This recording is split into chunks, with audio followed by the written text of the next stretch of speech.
नमस्कार दोस्तों, मैं आपका होस्ट लोकेंद्र कुमार और स्वागत करता हूं आपका basic science series YouTube channel में। आपने टाइटल देख ही लिया है वीडियो का, तो आज हम डिस्कस करेंगे एनिमल सेल। इस पर्टिकुलर चैनल में हम मोस्ट ऑफ द टाइम ऐसे टॉपिक्स डिस्कस करते हैं जो स्टूडेंट्स के लिए ज़रूरी होते हैं, हमारे जनरल लाइफ में इंपॉर्टेंट ऐसे टॉपिक्स होते हैं, उनको डिस्कस करते हैं हम। और अभी रिसेंटली मैंने जो सीरीज़ शुरू की है उसमें मैं इस तरह के टॉपिक इंक्लूड कर रहा हूँ जो कि study wise specially in the field of biosciences students के लिए ज़रूरी हैं। तो उसी के लिए जो है ये पर्टिकुलर टॉपिक लेके आया हूँ मैं आज दोस्तों, जिसमें हम डिस्कस करेंगे कि एनिमल सेल का स्ट्रक्चर कैसा होता है, एनिमल सेल के अंदर क्या क्या कंपोनेंट्स होते हैं और उनके जो होते हैं इंडिविजुअल फंक्शंस वो क्या रहते हैं। तो अभी आप अपनी कंप्यूटर स्क्रीन पे देख रहे होंगे या जो भी डिवाइस आप यूज़ कर रहे हैं उसमें आप देख रहे होंगे कि मैंने एनिमल सेल का एक डिटेल्ड स्ट्रक्चर बनाया हुआ है। तो अगर आपने मेरे प्रीवियस वीडियोस देखे हैं तो आप जानते होंगे कि मैं जो स्ट्रक्चर्स जो आपको दिखाता हूँ वो फ्रॉम स्क्रैच डिज़ाइन करता हूँ ये सारे स्ट्रक्चर्स, और उसके बाद इंडिविजुअल स्ट्रक्चर्स को यूज़ करके एडवांस्ड स्ट्रक्चर बनाता हूँ, और उसी प्रोसेस में हम लोग जो है ये पूरा टॉपिक डिस्कस करते हैं। तो इस केस में भी ये जो आप स्ट्रक्चर देख रहे हैं, अभी जो सेल आप देख रहे हैं, यही सेल हम रीडिज़ाइन करेंगे। और आप देख रहे हैं कि लेफ्ट साइड में और राइट साइड में मैंने इंडिविजुअल कंपोनेंट को सेग्रीगेट किया हुआ है, और इसी से ही हम एक एनिमल सेल का कंस्ट्रक्शन करेंगे। तो आइए दोस्तों डिस्कस करते हैं और कंस्ट्रक्शन करते हैं एनिमल सेल की। उससे पहले मैं आपका धन्यवाद देना चाहता हूं दोस्तों कि आपने सपोर्ट किया है चैनल को, आप देखते हैं वीडियोस। देखिए, मैं जानता हूं कि ये जो वीडियोस अभी मैं बना रहा हूं ये बहुत बेसिक वीडियो है, लेकिन बहुत ज़रूरी है इन चीज़ों को ध्यान से समझना।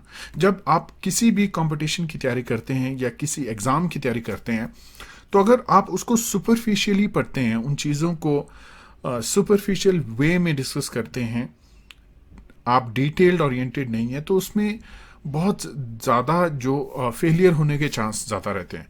तो अभी मैं आपको इसलिए बता रहा हूँ, ये जनरल जो हम टॉपिक डिस्कस कर रहे हैं कि आपको लग रहा होगा इंपॉर्टेंट नहीं है, लेकिन ये बेसिक्स हैं और इनको समझना बहुत ज़रूरी है।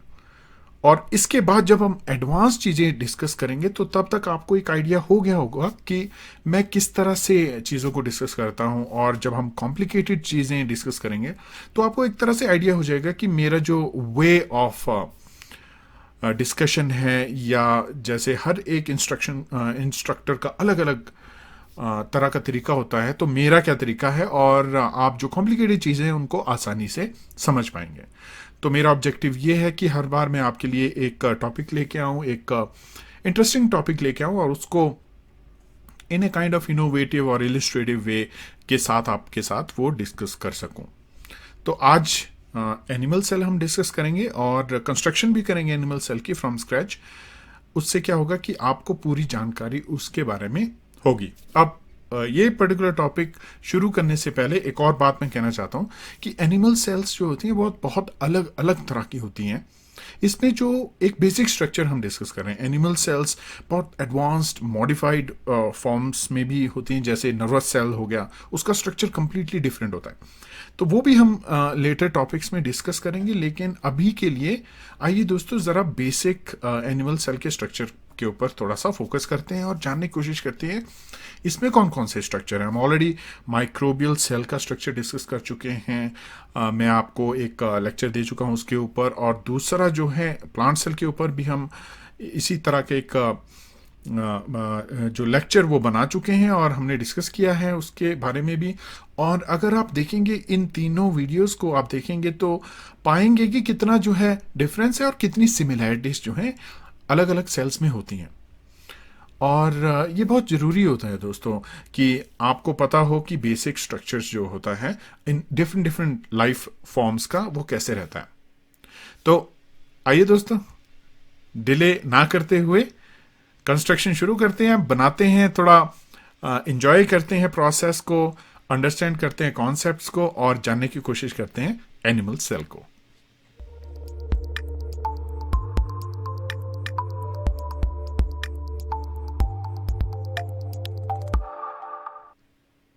चलिए दोस्तों, शुरू करते हैं टॉपिक और डिस्कशन शुरू करते हैं। एनिमल सेल को कंस्ट्रक्शन करना शुरू करते हैं।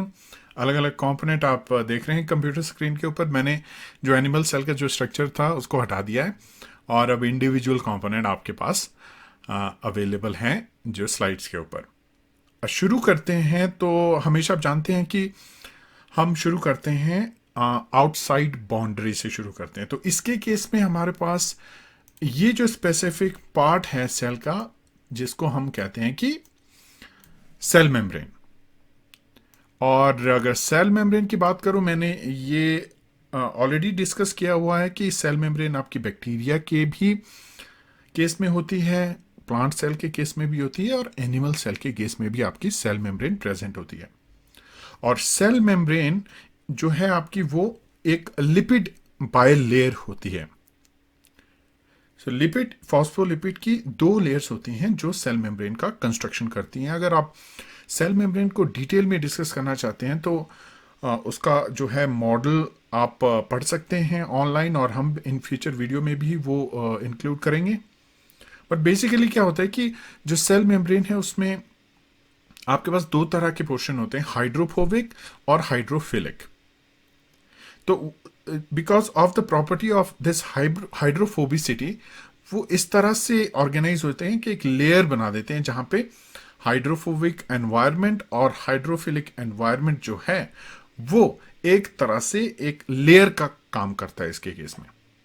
तो आप देख रहे हैं कि यहाँ पे मैं वो डिटेल नहीं डिस्कस कर रहा हूं क्योंकि हम सेल मेम्ब्रेन पे फोकस नहीं कर रहे हैं। हम बस अभी के लिए ये जानने की कोशिश कर रहे हैं कि एनिमल सेल के ऊपर जो होता है, एनिमल सेल के केस में आपके पास सेल मेम्ब्रेन होती है और सेल वॉल नहीं होती है। आपने देखा होगा कि प्लांट सेल के केस में हमारे पास एक रिजिड सेल वॉल होती है। और सेल मेम्ब्रेन को अगर और डिटेल में अगर मैं बताऊं तो सेल मेम्ब्रेन के केस में हमारे पास बहुत सारी ऐसी प्रोटीन्स होती हैं जिनको मेम्ब्रेन प्रोटीन कहा जाता है। अगर मेम्ब्रेन प्रोटीन का एग्जांपल लें, जैसे जी प्रोटीन कपल्ड रिसेप्टर जो है वो मेम्ब्रेन प्रोटीन्स में आते हैं। वो हमारी जो सेंसरी सिग्नलिंग होती है उसके केस में काम करते हैं। टोल लाइक रिसेप्टर्स भी मेम्ब्रेन प्रोटीन्स में आते हैं, और बहुत सारे इम्यून सेल रिसेप्टर्स होते हैं वो मेम्ब्रेन प्रोटीन रिसेप्टर होते हैं, क्योंकि उनका काम होता है कि आपका आउटसाइड जो सेल का एनवायरनमेंट है वहां से सिग्नल ट्रांसमिट करना है इनसाइड। तो ऐसी मेम्ब्रेन प्रोटीन्स होती हैं जो एज ए रिसेप्टर काम करती हैं, ऐसी मेम्ब्रेन प्रोटीन होती हैं जो एज ए ट्रांसपोर्टर भी काम करती हैं। और उनका काम होता है कि जो सेल में अगर कोई वेस्ट है या कोई सिग्नल मॉलिक्यूल है उसको ट्रांसपोर्ट करना है आउटसाइड। उसके लिए प्लाज्मा मेम्ब्रेन का बहुत इंपॉर्टेंट रोल है। अगर कोई आउटसाइड कोई ऐसा कंपोनेंट है जिसको इनसाइड सेल के अंदर आना है तो उसके केस में भी जो प्लाज्मा मेम्ब्रेन है वो बहुत इंपॉर्टेंट रोल प्ले करती है। और ये सेमी परमिएबल होती है दोस्तों। और मैं ऑलरेडी आपको बता चुका हूं कि इसमें जो है फॉस्फोलिपिड की बाइलेयर होती है। और तो इसके बाद आफ्टर दिस आपके पास आता है साइटोप्लाज्म। अगर आपने ध्यान दिया है ऑलरेडी तो आप अच्छी तरह से जानते होंगे कि साइटोप्लाज्म क्या होता है। जो सेल का जो साइटोप्लाज्म है वो बेसिकली एक जेल लाइक मटेरियल होता है। आप यहां देख रहे हैं कि मैं डिजाइन करने की कोशिश कर रहा हूं, एक बार इसको थोड़ा सा एडजस्ट कर लूं तो ये एक जेल लाइक मटेरियल होता है जो, क्योंकि सेल के अंदर बहुत सारे रिएक्शंस होते हैं, सेल को बहुत सारी फंक्शनिंग करनी होती है, तो उसके केस में जो है साइटोप्लाज्म एक तरह का एनवायरनमेंट प्रोवाइड करता है। और साइटोप्लाज्म जो है वो इंक्लूड करता है आपका जो जेल लाइक मटेरियल है, इसके केस में साइटोसोल मैं इसको कहूंगा, और ऑर्गेनेलिस जो सेल के अंदर प्रेजेंट होती हैं। तो कंबाइंड इन दोनों का जो कॉम्बिनेशन है वो साइटोप्लाज्म क्रिएट करता है। Let me adjust it. Okay, so यहां पे अब मैं क्या करूंगा कि जो हमारी प्लाज्मा मेम्ब्रेन है उसको इसके ऊपर जो है वो पेस्ट कर दूंगा। तो आप देख रहे हैं यहाँ पे कि एक आउटर मेम्ब्रेन तैयार हो गई और उसके अंदर आप साइटोप्लाज्म को देख पा रहे हैं। अब फिलहाल तो मैं इसको साइटोसोल कहूंगा क्योंकि इसमें कोई भी ऑर्गेनेलिज वो प्रेजेंट नहीं है।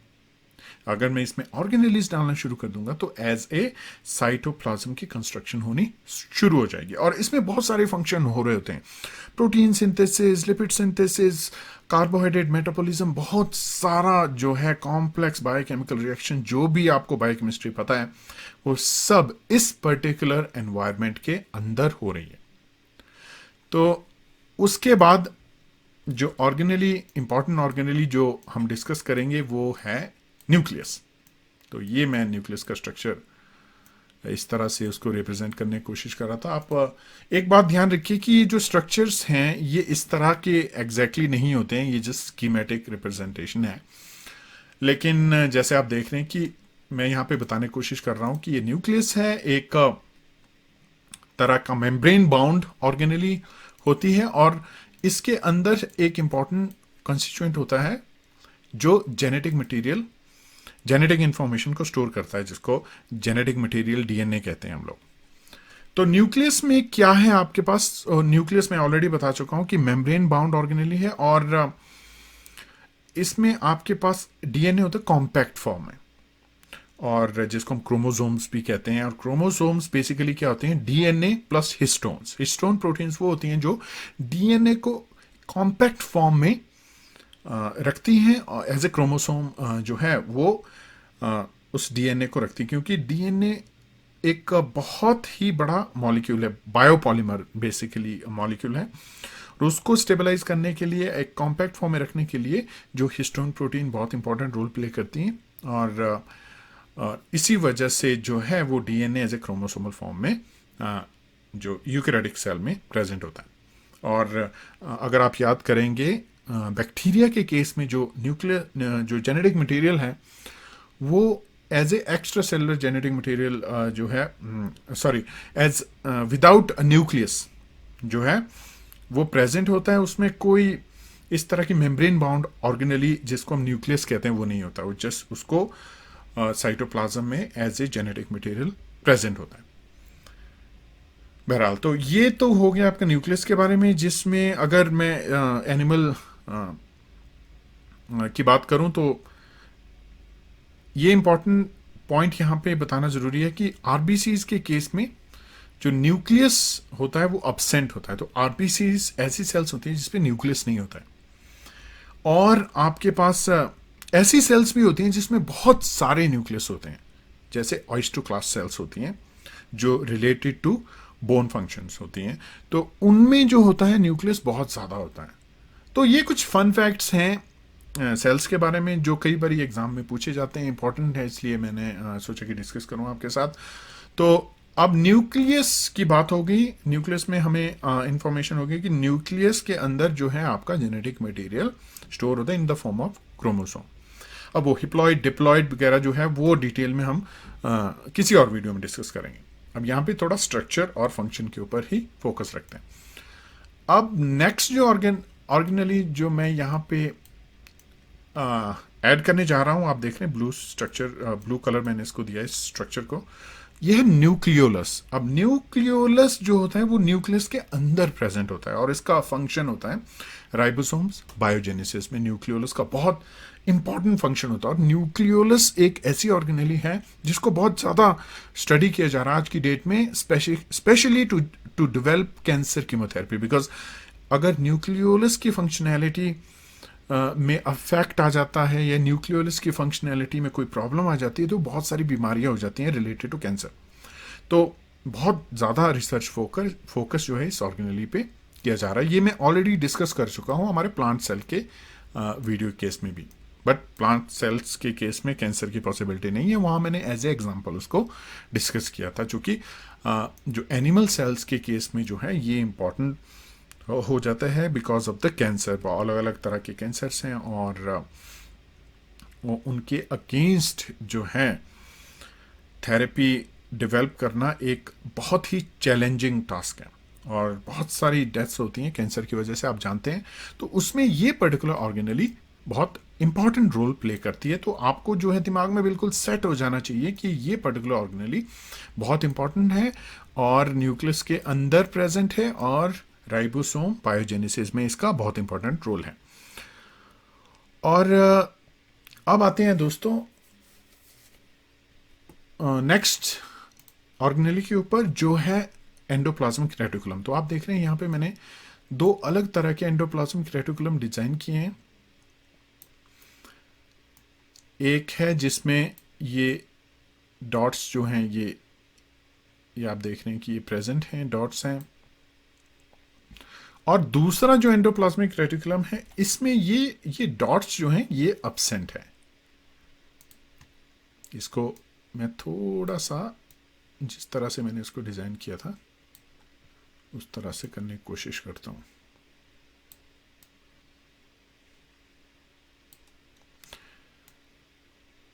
तो आप देख रहे हैं यहाँ पे बहुत सारे डॉट्स हैं। ये डॉट्स क्या हैं? ये डॉट्स हैं राइबोसोम्स हैं। तो अगर एंडोप्लाज्मिक रेटिकुलम में राइबोसोम्स प्रेजेंट हैं तो उसे कहते हैं रफ एंडोप्लाज्मिक रेटिकुलम। अगर राइबोसोम्स एब्सेंट हैं तो आप वही स्क्रीन पे आप देख रहे हैं कि ये दूसरा जो स्ट्रक्चर है वो एंडोप्लाज्मिक रेटिकुलम की तरह ही है, वेसिकुलर स्ट्रक्चर है, लेकिन इसमें वो रेड डॉट्स जो है एब्सेंट है। आप देख रहे हैं कि यहाँ पे मैंने वो चीज़ें जो हैं वो कंस्ट्रक्ट नहीं की हुई हैं, राइट। तो ये जो पर्टिकुलर स्ट्रक्चर है इसको कहते हैं स्मूथ एंडोप्लाज्मिक रेटिकुलम। और रफ और स्मूथ में डिफरेंस ये है कि प्रेजेंस ऑफ राइबोसोम्स जो है रफ के केस में है, और जो रफ एंडोप्लाज्मिक रेटिकुलम है वो प्रोटीन सिंथेसिस में बहुत इंपॉर्टेंट रोल प्ले करता है, और जो आपका स्मूथ एंडोप्लाज्मिक रेटिकुलम है वो लिपिड मेटाबॉलिज्म में बहुत इंपॉर्टेंट रोल प्ले करता है। तो ये तो हो गया बेसिक्स दोस्तों। इसके बारे में आपको और डिटेल में जानना है तो आप इसके बारे में पढ़ सकते हैं। इन फ्यूचर अगर इस पर्टिकुलर टॉपिक पे हम कभी डिस्कशन करेंगे तो भी आपको एडिशनल जानकारी इसमें मिलेगी। तो आप देख रहे हैं कि मैंने एंडोप्लाज्मिक रेटिकुलम को बहुत क्लोजली एसोसिएट किया न्यूक्लियस के साथ, क्योंकि ये बहुत ज़्यादा कनेक्टेड होते हैं। ये न्यूक्लियर मेम्ब्रेन के साथ एंडोप्लाज्मिक रेटिकुलम कनेक्टेड होता है। तो ये एक बहुत ही कॉम्प्लेक्स जो है आर्किटेक्चर होता है सेल्स का, और जिसमें जो है एंडोप्लाज्मिक रेटिकुलम एक बहुत इंपॉर्टेंट रोल प्ले करता है, स्पेशली इन लिपिड मेटाबॉलिज्म मैंने आपको बताया, और प्रोटीन सिंथेसिस के केस में। तो इन एडिशन अगर हम बात करें तो एक और इंटरेस्टिंग फैक्ट एंडोप्लाज्मिक रेटिकुलम के बारे में मैं आपको बताना चाहूँगा कि ये आरबीसीज में अगेन एब्सेंट होते हैं। तो अगर दूसरी ऑर्गेनेली जिसमें हम डिस्कस करें, एक तो हो गया न्यूक्लियस और दूसरा endoplasmic reticulum is not present in case of RBCs, जो आरबीसीज जो रेड ब्लड सेल्स हैं। नेक्स्ट है दोस्तों आपके पास माइटोकॉन्ड्रिया। माइटोकॉन्ड्रिया का जो स्ट्रक्चर है वो थोड़ा सा यहाँ पे मैं एनलार्ज करके आपको दिखा देता हूँ। तो माइटोकॉन्ड्रिया जो है इसका रोल क्या रहता है? माइटोकॉन्ड्रिया का रोल रहता है कि जो सेल्स को केमिकल एनर्जी की रिक्वायरमेंट होती है in the form of ATPs, उस रिक्वायरमेंट को पूरा करना वो माइटोकॉन्ड्रिया का एक इंपॉर्टेंट टास्क है। माइटोकॉन्ड्रिया को जो सेल्स की केमिकल एनर्जी की रिक्वायरमेंट होती है वो पूरी करनी होती है। तो आप यहाँ पे देख रहे हैं कि सेल्स में मैं थोड़ा सा ये डिस्ट्रीब्यूट कर देता हूँ माइटोकॉन्ड्रिया, क्योंकि एक माइटोकॉन्ड्रिया यूजुअली प्रेजेंट नहीं होते सेल्स में, बहुत सारे होते हैं, क्योंकि बहुत सारी एनर्जी चाहिए होती है सेल को। तो अगर कोई आपसे पूछे कि which is the power house of the cell, तो आप इमीडिएटली आपके दिमाग में आ जाना चाहिए कि माइटोकॉन्ड्रिया जो है वो power house of the cell है। क्यों? क्योंकि वो केमिकल जो एनर्जी होती है, रिक्वायरमेंट जो होती है सेल की, वो पूरी करते हैं in the form of ATP generate करते हैं, जो सेल्स की एनर्जी कंजप्शन की सबसे मेजर रिक्वायरमेंट होती है।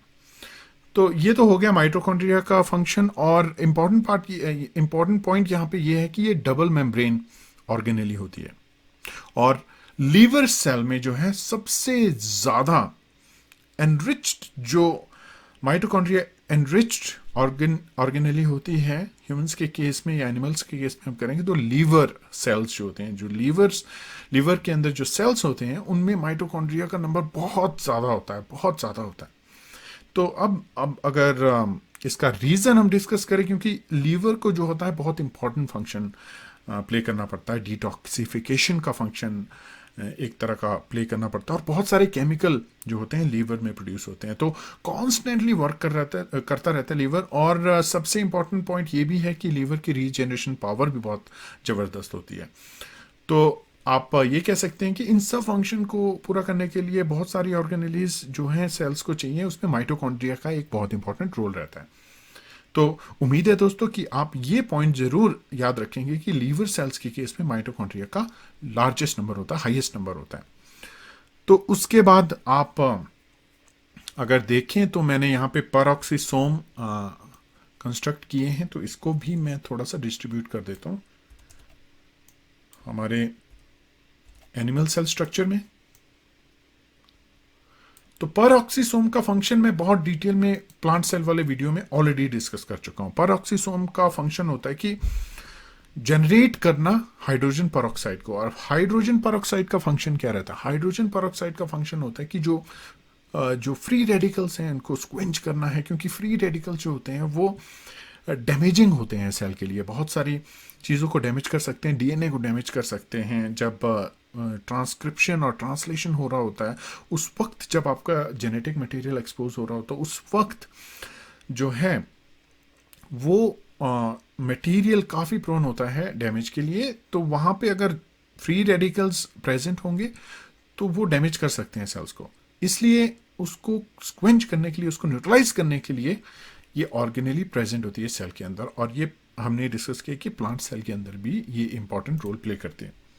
और वैक्यूल, ये जो स्ट्रक्चर है ये प्लांट सेल के केस में बहुत ही ज़्यादा बड़ा होता है, क्योंकि उनको जो है एक टर्गर प्रेशर की रिक्वायरमेंट होती है, उसको मेंटेन करना होता है। लेकिन ह्यूमंस के केस में इसका ना तो साइज इतना बड़ा होता है और फंक्शनैलिटी भी उतनी ज़्यादा नहीं रहती है जितना प्लांट के केस में रहती है। बट इंपॉर्टेंट रोल होता है, क्योंकि वैक्यूल का बहुत इंपॉर्टेंट रोल है। ये बहुत सारे वेस्ट को स्टोर कर सकता है, बहुत सारे मटेरियल उनको स्टोर कर सकता है, केमिकल्स को, मिनरल्स को, सॉल्ट, पिगमेंट्स, और जो सेल्स के ग्रोथ के लिए इंपॉर्टेंट चीज़ें होती हैं उनको भी स्टोर करके वैक्यूल रख सकते हैं। तो वैक्यूल का एक बहुत इंपॉर्टेंट रोल है। तो ज़रा अपने ज़रा अपने एनिमल सेल में इसको इवनली डिस्ट्रीब्यूट कर देते हैं। तो आप देख रहे हैं अभी धीरे धीरे जो है पूरे सेल की जो है कंस्ट्रक्शन हो रही है। और मैं जो कंस्ट्रक्शन कर रहा हूँ वो ऑलरेडी जो मेरे पास कंपोनेंट मैंने डिज़ाइन किए थे उसी से कर रहा हूँ, और हम इजीली जो है सारी चीज़ें डिस्कस भी कर रहे हैं। तो होपफुली आपको इससे अच्छी इन्फॉर्मेशन मिल रही है, यूज़फुल इन्फॉर्मेशन मिल रही है। अब जो इम्पॉर्टेंट ऑर्गेनेलीज एनिमल सेल के केस में है, यहाँ पे राइबोसोम्स मैंने मेंशन किए हुए हैं। तो राइबोसोम्स को भी यहाँ पे ऐड कर लेता हूं मैं। तो हम जानते हैं कि राइबोसोम्स का फंक्शन क्या है। राइबोसोम्स जो है, राइबोसोम्स का स्ट्रक्चर बहुत कॉम्प्लेक्स होता है और उनका रोल भी बहुत कॉम्प्लेक्स होता है। इनका रोल होता है प्रोटीन सिंथेसिस में। और अगर आप थोड़ा डिटेल में जानना चाहते हैं तो मेरे कुछ वीडियोस हैं जो प्रोटीन सिंथेसिस के ऊपर स्पेशली फोकस हैं, आप उनको देख सकते हैं। लेकिन ओवरऑल अगर मैं इन जनरल आपको बताऊं तो उनका काम होता है कि जो सेल्स की प्रोटीन रिक्वायरमेंट है उसको पूरा करना है, ये राइबोसोम्स का काम रहता है। और वो कैसे करते हैं ये एक थोड़ा सा कॉम्प्लेक्स टॉपिक है, जिसमें अलग अलग प्रोसेसेस होती हैं। प्रोटीन सिंथेसिस को हम ट्रांसलेशन कहते हैं, और ये एक मल्टी स्टेप प्रोसेस है। तो इन फ्यूचर अगर डिटेल में इन स्टेप्स को डिस्कस करेंगे तो बेटर है, यहाँ पे ज़रा कॉम्प्लिकेटेड हो जाएगा सिनेरियो। तो एनीवेज, तो आपको ये फंक्शन इंपॉर्टेंट यहाँ पे याद रखना है कि राइबोसोम्स का फंक्शन है कि प्रोटीन को जनरेट करना है। और ये एक बहुत कॉम्प्लेक्स ऑर्गेनेली होती है। एज ए डॉट रिप्रेजेंट कर रहा हूँ, इसका मतलब ये नहीं कि ये जस्ट एक डॉट है, ये बहुत कॉम्प्लेक्स ऑर्गेनेली होती है और बहुत इंपॉर्टेंट ऑर्गेनेली होती है in case of animal, plant as well as bacteria. लेकिन उनका जो है टाइप्स जो है वो डिफरेंट रहते हैं। बहरहाल अब आते हैं अगली ऑर्गेनेली के ऊपर, वो भी मैं काफ़ी डिटेल में डिस्कस कर चुका हूँ, वो है ये। तो यहाँ पे ये वेसिकुलर ऑर्गेनेली होती है और जिसको हम कहते हैं गोल्जी अपरेटस। और इसका काम क्या होता है? इसका काम होता है ट्रांसपोर्टेशन में। जो प्रोटीन सेल्स के अंदर बनती हैं, बहुत सारी ऐसी प्रोटीन्स होती हैं जिनको ट्रांसपोर्ट करना होता है आउटसाइड द सेल।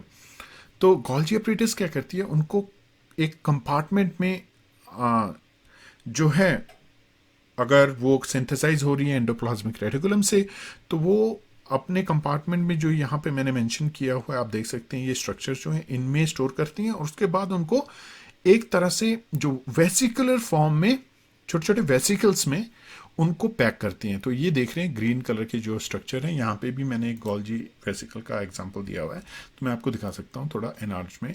ये देखिए यहाँ पे आप देख रहे हैं कि गोल्जी एपरेटस क्या कर रहा है कि प्रोटीन को पैक कर रहे हैं in the form of those vesicles, और इसके अंदर जो है वो प्रोटीन से जो ट्रांसपोर्ट होनी है।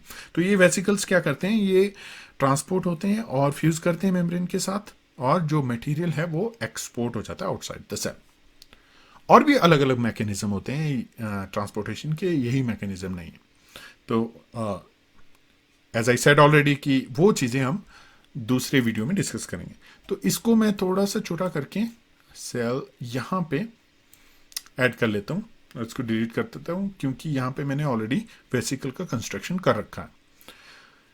तो उसके बाद अगली ऑर्गेनेली आ गई आपकी दोस्तों, ये है लाइसोसोम। इसको मैं अगर एनलार्ज करूं तो आप देख रहे हैं एक मेम्ब्रेन है आउटसाइड लाइसोसोम में, और इनसाइड मैंने कुछ स्मॉल स्मॉल स्ट्रक्चर बना रखे हैं। तो लाइसोसोम क्या होता है, मेम्ब्रेन बाउंड ऑर्गेनेली होती है, और इसका काम होता है डाइजेशन का। तो बहुत सारी चीज़ें जो होती है सेल्स के अंदर आती हैं जो अनवांटेड होती हैं, बहुत सारी चीज़ें सेल्स के अंदर जनरेट होती हैं जिनको जो है जिनको डाइजेस्ट करना होता है सेल को, क्योंकि अगर चीज़ें बन रही हैं तो उनको डिस्ट्रॉय करना भी जरूरी है। तो ये कंपार्टमेंट होता है लाइसोसोम, एक ऐसी मेम्ब्रेन बाउंड ऑर्गेनेली होती है जो उन चीज़ों को डिस्ट्रॉय करने के लिए हेल्पफुल होती है। तो आप देख रहे हैं इसके अंदर थोड़ा सा मैंने बनाए भी है structures, just to represent that कि इसके अंदर जो है वो एक प्रोसेस चल रही है जिसमें अनवांटेड मटेरियल्स हैं, प्रोटीन्स हैं, या कोई और मटेरियल है जिसको डिस्ट्रॉय करना है, उसको जो है अभी डिस्ट्रॉय किया जा रहा है। तो आप देख सकते हैं कि यहाँ पे मैंने 2 3 4 लाइसोसोम्स बनाए हैं, क्योंकि ये प्रोसेस कॉन्स्टेंटली होती रहती है। तो ये हो गया लाइसोसोम्स के बारे में। अब नेक्स्ट जो अगर बात करें हम, तो माइक्रोफिलामेंट्स की बात करते हैं। तो यहाँ पे मैंने एक तरह का माइक्रोफिलामेंट का वेब सा तैयार करके रखा है, इसको ज़रा मैं डिस्ट्रीब्यूट कर लेता हूँ। तो आप देख रहे हैं कि ये जो रैंडम लाइंस हैं ये माइक्रोफिलामेंट्स है। माइक्रोफिलामेंट्स जो होते हैं एक्टिन से बने होते हैं, एक्टिन प्रोटीन होती है, और इनका इंपॉर्टेंट रोल होता है कि सेल को एक साइटोस्केलेटन प्रोवाइड करना है। नहीं तो अगर माइक्रोफिलामेंट्स नहीं होंगे तो सेल जो बहुत ही ज़्यादा, वो कह सकते हैं कि ऑर्गेनेलीज को सपोर्ट करना उसके लिए मुश्किल हो जाएगा। सेल डिवीजन के टाइम में बहुत सारी चीज़ें हो रही होती हैं, उस वक्त एक तरह का स्ट्रक्चर होना चाहिए सेल का। तो ये माइक्रोफिलामेंट जो होते हैं उन केसेस में बहुत इंपॉर्टेंट रोल प्ले करते हैं।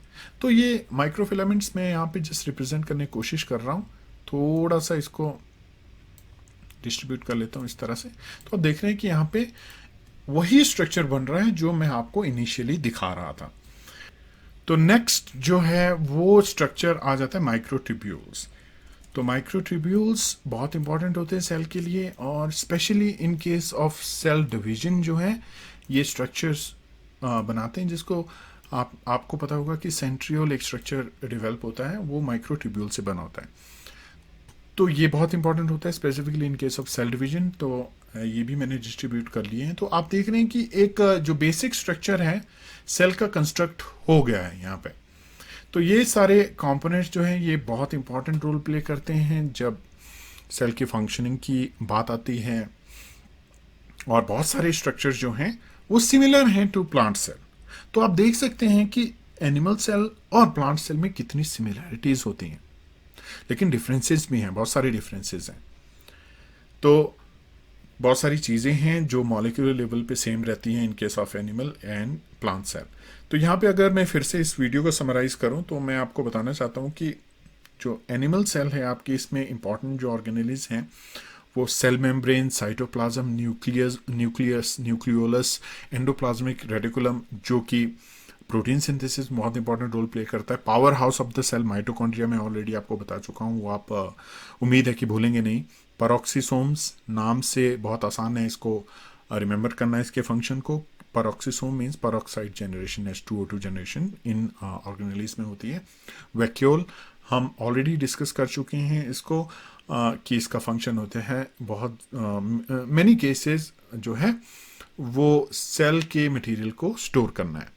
उसके बाद Golgi apparatus, ribosomes protein synthesis में बहुत इंपॉर्टेंट रोल प्ले करते हैं ट्रांसलेशन में, और गोल्जी एपरेटस के जो है वो ट्रांसपोर्टेशन में प्रोटीन को ट्रांसपोर्ट करना है और दूसरे मॉलिक्यूल से उनको ट्रांसपोर्ट करना है। तो गोल्जी एपरेटस एक बहुत इंपॉर्टेंट जो है वो स्ट्रक्चर है एनिमल सेल्स के केस में and also in case of the plant cells. उसके बाद जो सेल को एक स्ट्रक्चरल सपोर्ट देनी है ड्यूरिंग सेल डिवीजन, और वैसे भी अगर सेल्स को इन ऑर्गेनेलिस को सपोर्ट करने के लिए स्ट्रक्चर की ज़रूरत होती है, जिसमें बहुत इंपॉर्टेंट रोल प्ले करते हैं आपके माइक्रोफिलामेंट्स एंड माइक्रोट्यूब्यूल्स। तो ये एक बेसिक जो है सेल का स्ट्रक्चर है और ये सारे सेल के बेसिक फंक्शंस हैं। और मैं उम्मीद करता हूँ कि अभी आपको थोड़ा सा एक जनरल आइडिया हो गया होगा एनिमल सेल के बारे में। अगर आप बायोलॉजी के स्टूडेंट नहीं है तो आपके लिए ये बहुत ही इंट्रोडक्टरी होगा। अगर ऑलरेडी आप पढ़ चुके हैं तो एक तरह का रिवीजन आप इसको मान सकते हैं। और अगर आपको ये बातें ऑलरेडी पता थी तो समझिए कि आपका जो है बेसिक कॉन्सेप्ट जो है सेल्स के केस में वो काफ़ी क्लियर है। तो हालांकि ये जो चीज़ें हैं वो पूछी नहीं जाती हैं एग्ज़ाम में, एडवांस टॉपिक जो है पूछे जाते हैं डिपेंडिंग अपॉन किस तरह का आप एग्ज़ाम दे रहे हैं। अगर आप किसी पब्लिक सर्विसेज का एग्ज़ाम दे रहे हैं, अगर जनरल बायोलॉजी पूछी जाती है तो इम्पॉर्टेंट मैं आपको ऑलरेडी बता चुका हूँ कि ये चीज़ें हैं जो आपको याद रखनी है। तो आपके लिए बहुत हेल्पफुल होगा ये वीडियो। और अगर आप स्पेशलाइज्ड तैयारी करें, जैसे मेडिकल साइंसेज के कम्पिटिटिव एग्ज़ाम की तैयारी कर रहे हैं, तो उसमें थोड़ा सा कॉम्प्लेक्स चीज़ें पूछी जाती हैं, लेकिन अगर आपको इनके बारे में पता है तो आप डिटेल में आगे पढ़ सकते हैं कि इनके फंक्शंस के बारे में पढ़ सकते हैं, इनकी जो है जो रिसर्च हो रही है लेटेस्ट रिसर्च इसके ऊपर, इस पर्टिकुलर ऑर्गेनेली के ऊपर क्या हो रही है वो भी ज़रूरी है। और आप चूज़ भी कर सकते हैं, अगर आप एज ए रिसर्च स्टूडेंट है तो आप चूज़ कर सकते हैं कि आप किस ऑर्गेनेली के ऊपर जो है रिसर्च करनी है। बहुत सारी रिसर्च होती है माइटोकॉन्ड्रिया के केस में मैं आपको एक बात बताना भूल गया कि इसका एक अपना जो है जेनेटिक मटेरियल होता है इंडिपेंडेंट। वो मैं ऑलरेडी प्लांट वाले वीडियो में डिस्कस कर चुका हूँ, लेकिन मैं फिर से बताना चाहता हूँ कि इसका एक अलग से जो है जेनेटिक मटेरियल होता है जो ऐसे जीन्स, माइटोकॉन्ड्रियल जीन्स एक्सप्रेस करता है जो इसकी फंक्शनिंग के लिए ज़रूरी होते हैं। तो ये एक बहुत इंपॉर्टेंट ऑर्गेनेली है, इसके अपने जो है जीन्स हैं जो इसके फंक्शनिंग के लिए इंपॉर्टेंट होते हैं, और बाकी जो सेल्स के जीन्स हैं वो आपके न्यूक्लियस के अंदर है। और न्यूक्लियस के अंदर न्यूक्लियोलस के बारे में आपको बता चुका हूँ। कैंसर अगर आप स्टडी कर रहे हैं, करना चाहते हैं, तो आपको न्यूक्लियोलस के बारे में इंफॉर्मेशन रखनी बहुत ज़रूरी है। न्यूक्लियोलस के बारे में आपको पता होना बहुत ज़रूरी है। तो दोस्तों, उम्मीद है कि आपको इस वीडियो से जो बेसिक इंफॉर्मेशन मिलनी चाहिए थी वो मिली होगी, और आपका इंटरेस्ट बढ़ा होगा साइंसेस के लिए, स्पेशली बायो साइंसेस के लिए। और उम्मीद करूंगा कि अब इस वीडियो को देखने के बाद आप इन ऑर्गेनेलिस को जो है वो डिटेल में पढ़ेंगे, डिस्कस करेंगे। और नेक्स्ट जो है मैं इसी तरह के इंटरेस्टिंग वीडियोस आपके लिए लेके आऊँगा, जिसमें नई नई इलस्ट्रेशंस के थ्रू हम डिस्कस करेंगे, सिग्नलिंग को डिस्कस करेंगे, जो कि एक बहुत थोड़ा सा कॉम्प्लेक्स टॉपिक हो जाता है सिग्नलिंग, और बहुत सारी कॉम्प्लेक्स सिग्नलिंग होती है, और ये सारी चीज़ें हम डिस्कस करेंगे। तो उम्मीद है कि आप चैनल के साथ बने रहेंगे और सब्सक्राइब करेंगे चैनल को। तो तब तक के लिए मुझे दीजिए इजाज़त, मैं मिलूँगा अगले वीडियो में। धन्यवाद दोस्तों।